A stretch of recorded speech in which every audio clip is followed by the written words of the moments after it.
Merci, Abdelkrim, c'est gentil. Je suis très fier de participer et de parler dans cette première édition du congrès de la PPM. Donc, rapidement, pourquoi repenser l'asthme? Parce que je pense que nous tous ici présents, nous prenons en charge nos patients depuis, pour la plupart ici, une vingtaine, une trentaine d'années, et nous avons des réflexes, et je pense qu'il est intéressant de voir est-ce que, par rapport à toutes les données actuelles scientifiques, est-ce qu'on est sur la bonne voie quand on prend en charge nos patients. Alors, en fait, le slogan que j'avais un petit peu pensé quand j'ai préparé cette présentation, c'est parce que l'asthmatique, parce qu'il le vaut bien. Il le vaut bien, et chaque asthmatique est un cas particulier. Alors, je le jure. Voilà. Alors, comme vous le savez, l'asthme, à travers les différents constats cliniques, biologiques et thérapeutiques au cours de ces dernières décennies, si vous voulez, ces constats nous encouragent et nous font prendre conscience qu'il y a des challenges. Un des challenges, bien sûr, c'est prévenir l'asthme. Donc, on est encore loin du compte, prévenir l'atopie. Donc ça, la recherche est actuellement en cours. Guérir l'asthme léger à modéré. Je crois que c'est notre mission quotidienne. Et bien sûr, le contrôle de l'asthme sévère qui nous pose de gros problèmes dans la pratique. Alors, il y a eu une évolution des concepts, et c'est à travers les différents congrès auxquels nous avons tous assisté, les congrès européens, internationaux, ces 2 dernières années, que je me suis inspiré pour faire cette présentation. Alors, comme vous le savez, l'asthme est une maladie inflammatoire, qu'elle représente un fardeau, qu'on se base actuellement plus sur le contrôle que sur la sévérité, et qu'on est tous, si vous voulez, on suit les objectifs du GINA pour prendre en charge nos patients. Et actuellement, le concept qui domine, c'est le concept de phénotype et d'endotype. Je ne vous apprends rien. Alors, le fardeau de l'asthme. Comme vous le savez, l'asthme, il y a 358 millions de gens qui en sont atteints, avec un nombre de décès, comme vous le voyez, en 2015, très important. Je passe rapidement les chiffres pour vous dire qu'il y a une ascension de 12,6% entre 1990 et 2015 de la prévalence de l'asthme. Vous voyez, c'est important, avec un coût qui est en billions d'euros. Alors, l'asthme, quand il n'est pas bien contrôlé, il a des conséquences. C'est d'abord l'utilisation de façon abusive de corticoïdes oraux, le déclin de la fonction respiratoire, ça on le voit tous les jours dans nos spirométries, la qualité de vie des patients qui en est affectée, les comorbidités qui sont associées. Quand on parle de comorbidité dans l'asthme, on pense surtout à la rhinite allergique, à l'eczéma atopique, à des choses comme ça qui peuvent handicaper le patient, de même que les exacerbations et les hospitalisations qui ont une certaine conséquence sur nos patients. Alors, jusqu'à présent, l'asthme était considéré et traité et pris en charge par nous-mêmes comme une seule maladie. C'est-à-dire que jusqu'à maintenant, on se basait surtout sur les corticoïdes, les bronchodilatateurs, la théophiline, les antileucotriennes pour prendre nos patients. Alors ça, c'était avant, vous connaissez la pub. Actuellement, les maladies respiratoires, on peut les intégrer dans ce schéma. En fait, il y a une susceptibilité génétique, il y a un environnement qui va, par le biais de mécanismes moléculaires, et après un certain temps, après une exposition, après de l'obésité, après certaines infections, va aboutir à des phénotypes cliniques. Ça, vous le savez, des phénotypes cliniques avec leurs symptômes, avec leur clinique, leur biologie, et on va se retrouver avec des pathologies respiratoires chroniques comme l'asthme, la BPCO et le fameux syndrome ACO qui est un chevauchement. Alors, la réponse inflammatoire dans l'asthme, tout le monde connaît cette diapositive. Après la présentation antigénique, la cellule dendritique va entraîner certaines réactions pour finalement arriver à ce fameux profil TH2, à cette cellule TH2 qui va donc par le biais d'interleukines, les fameuses interleukines 4, 13 et 5, médier donc la fabrication des IgE pour donner les symptômes aigus que l'on connaît tous, et surtout l'éosinophile qui est finalement le centre névralgique de l'asthme, le l'éosinophile qui va entraîner la pathologie chronique de l'asthme. Alors si on regarde un peu plus près, comme disait Pascal, l'infiniment petit, quand on regarde l'infiniment petit, ben c'est ça. Donc après de différentes agressions allergéniques, virales, des irritants, vous allez avoir ce qu'on appelle des alarmines, c'est ces cellules-là qu'on voit ici, ces cytokines qu'on voit ici. C'est les alarmines qui vont, si vous voulez, alerter et mettre en marche toute la cascade de cytokines, etc., pour aboutir à l'inflammation, à l'hypersécrétion, au bronchospasme, et je passe rapidement. Donc, en sachant qu'actuellement, beaucoup d'études convergent vers le fait que l'interleukine 4 et 13 aussi participent à l'hypersécrétion, à l'hyperréactivité bronchique. Alors, actuellement, voilà ce qu'on peut ressortir de toute cette pathologie inflammatoire, c'est que finalement, on a pu scinder, c'est une publication de 2018 sur le Lancet, on a l'asthme éosinophilique, dans lequel on reconnaît l'allergie éosinophilique, l'inflammation éosinophilique, et l'inflammation non allergique éosinophilique. Ça, c'est ce qu'on appelle les types 2. Donc, dans le type 2, vous avez à la fois l'allergie et la non-allergie. Et vous avez les autres profils, les profils neutrophiliques, les profils granulocytiques et les profils mixtes. Donc ça, c'est un peu ce qu'on retrouve actuellement dans les papiers. Alors, finalement, vous avez dans ces profils TH2, l'asthme est une maladie hétérogène avec de multiples phénotypes et de multiples chevauchements, et vous avez un cercle vicieux entre l'inflammation, les exacerbations et la dégradation de la fonction respiratoire. C'est un cercle vicieux qui va donc engendrer toutes les choses dont on parlait tout à l'heure, les hospitalisations, etc.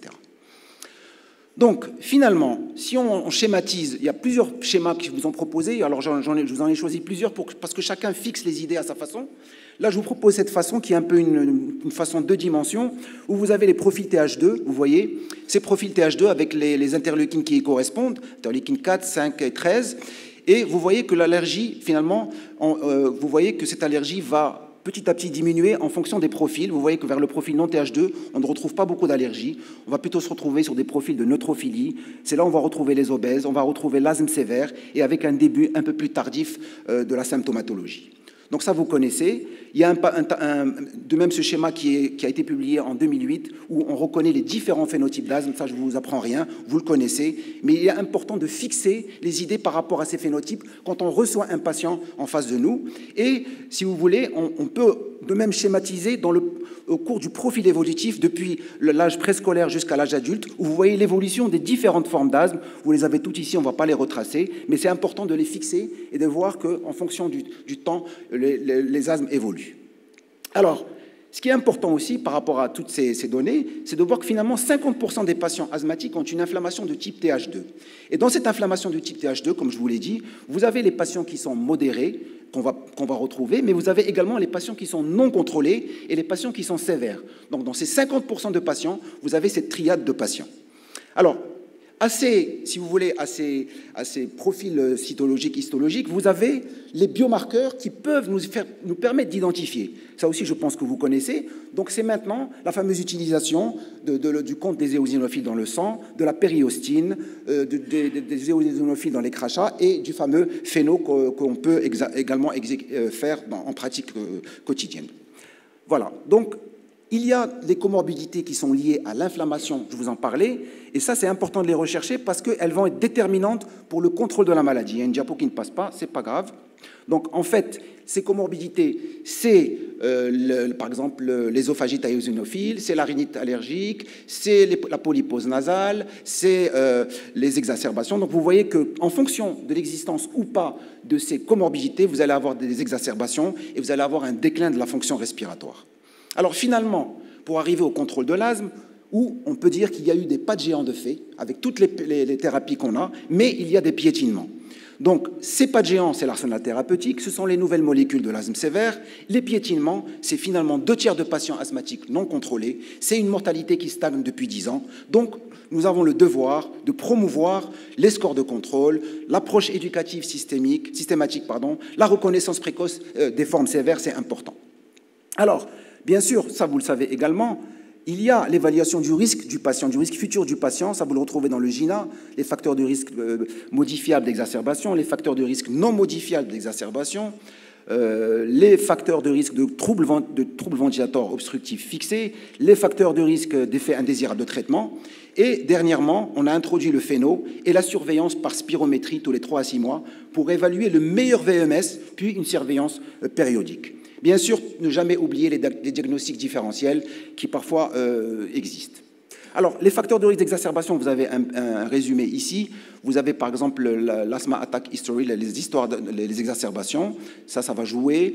Les risques facteurs, l'utilisation fréquente des bronchodilatateurs de courte durée d'action, l'adhérence ou pas aux corticoïdes inhalés, l'existence des comorbidités dont on parlait tout à l'heure, l'existence des éosinophilies et la fonction respiratoire.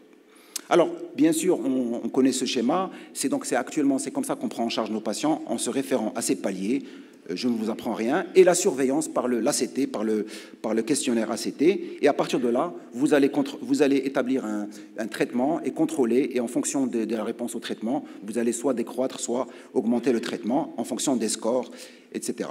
Donc, avec une surveillance régulière du patient, à la fois clinique, etc., je passe, en sachant qu'il y a des nouvelles stratégies, les fameuses stratégies SMART, hein, l'utilisation des associations fixes à la demande, la stratégie d'augmentation des corticoïdes inhalés en cas de non-contrôle, l'arrêt du traitement de fond. Alors actuellement, il y a beaucoup d'études là-dessus qui conseillent d'arrêter le traitement de fond quand le patient est bien contrôlé, et le traitement minimal efficace. Alors, bien sûr, quand on a du mal à équilibrer les patients, il faut chercher les causes du déséquilibre. Et donc, avant d'évoquer un asthme sévère, il faut d'abord évoquer un asthme difficile. Et ça, il y a un listing, un checklist à faire. Donc, vous voyez ici, vérifier la bonne prise du traitement. Ça, c'est, je crois, c'est notre devoir au quotidien. Remettre en cause le diagnostic, on en a parlé. Diagnostiquer un asthme difficile, c'est ce qu'on est en train de faire. Et puis, chercher des diagnostics associés qui, parfois, peuvent être associés. Suspecter des formes particulières d'asthme, etc. Alors, ça, c'est le mécanisme d'action et les sites d'action des traitements inhalés. Je vous passe cette diapo surtout pour vous parler, en fait, pardon, il y a une diapo qui ne passe pas, en fait, de l'effet pro-inflammatoire. Il y a une étude qui a prouvé qu'il y avait des sécrétions de certaines cytokines lorsqu'on utilisait de façon répétée les bêta-2 mimétiques d'action courte, et ça donnait un effet pro-inflammatoire qui était responsable des exacerbations. Donc, l'utilisation des bêta-2 mimétiques de façon répétée donne un effet pro-inflammatoire. Alors, il y a quelques études que vous connaissez sans doute, c'est les études Sigma, je vais passer rapidement, qui en fait démontrent que le contrôle de l'asthme, le VEMS, n'est pas amélioré, si vous voulez, avec l'utilisation de façon non continue des corticoïdes inhalés associés. Donc, la seule étude qui a prouvé qu'on pouvait, si vous voulez, utiliser de façon discontinue les associations, c'est quand on compare avec la terbutaline, où on retrouve finalement qu'il y a un meilleur contrôle de l'asthme et un meilleur contrôle des exacerbations quand on les utilise de façon épisodique. Alors, il y a certaines écoles, l'école belge notamment, qui recommandent dans les paliers 2 d'utiliser les associations de temps en temps au lieu d'utiliser, par exemple, un corticoïde inhalé au long cours. Bon, ça, c'est une matière à discussion, bien sûr. Alors, finalement, qu'est-ce qu'on s'aperçoit? On s'aperçoit au fait que 80% des patients sont concernés par le palier 3. Finalement, il nous reste en asthme difficile que les paliers 4 et palier 5. Sur ces paliers 4 et palier 5, vous en avez 17% qui sont asthme difficile. Mais avant de conclure un asthme sévère, il faut vraiment revoir les diagnostics différentiels, vérifier l'observance et voir les comorbidités dont je vous parlais avant de conclure à cet asthme sévère qui est donc un asthme nécessitant, dans l'année précédente, un traitement de palier 4 et 5 du GINA ou une corticothérapie systémique.